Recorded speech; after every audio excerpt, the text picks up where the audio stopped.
Notre Dame cathedral, जिसे our lady of Paris भी कहा जाता है, एक गॉथिक आर्किटेक्चर का मास्टरपीस है। इसकी कंस्ट्रक्शन 1163 में शुरू हुई थी और लगभग 200 साल तक चलती रही, जब तक ये 1345 में कंप्लीट नहीं हो गया।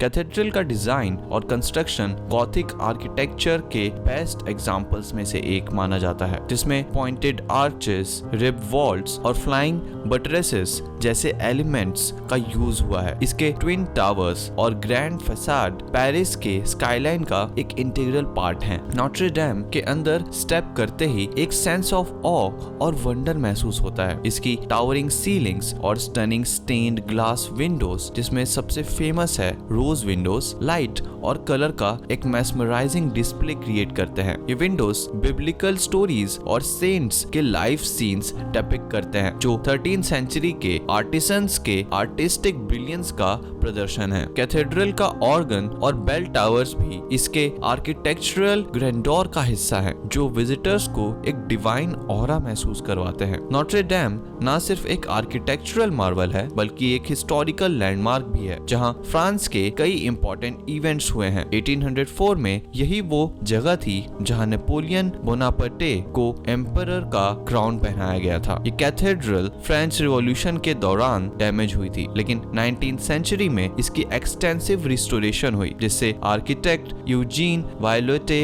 ले डक ने लीड किया था। ये कैथेड्रल विक्टर हुगो के famous novel the hunchback of Notre Dame का भी सेंटर स्टेज है, जिसने इसकी पॉपुलैरिटी और रिस्टोरेशन एफर्ट्स में हेल्प की। 2019 में एक ट्रेजिक फायर ने नोट्रे डेम को सीवियरली डैमेज कर दिया था, जिसमें इसका स्पायर कोलैप्स हो गया और रूफ भी काफी डैमेज हो गई। लेकिन इस कैटास्ट्रोफी के बाद पूरी दुनिया से सपोर्ट और डोनेशंस आए, जिससे इसका रिस्टोरेशन शुरू हो सका। नोट्रे डेम का रिस्टोरेशन अभी भी ऑनगोइंग है, जिसमें इसे ओरिजिनल ग्लोरी में वापस लाने के लिए डेडिकेटेड एफर्ट्स किए जा रहे हैं। ये ट्रेजेडी ने एक बार फिर से इस कैथेड्रल के इम्पोर्टेंस को दुनिया के सामने ला दिया और लोगों के दिलों में इसके लिए रिस्पेक्ट और भी बढ़ा दी। नोट्रे डेम न सिर्फ पेरिस का एक कल्चरल आइकन है, बल्कि क्रिश्चियन फेथ का भी एक इम्पोर्टेंट सिंबल है। यहाँ हर साल मिलियंस ऑफ विजिटर्स और पिलग्रिम्स आते हैं, जो यहाँ की स्पिरिचुअल सिग्निफिकेंस और आर्किटेक्चरल ब्यूटी का अनुभव करते हैं। क्रिसमस और ईस्टर जैसे इम्पोर्टेंट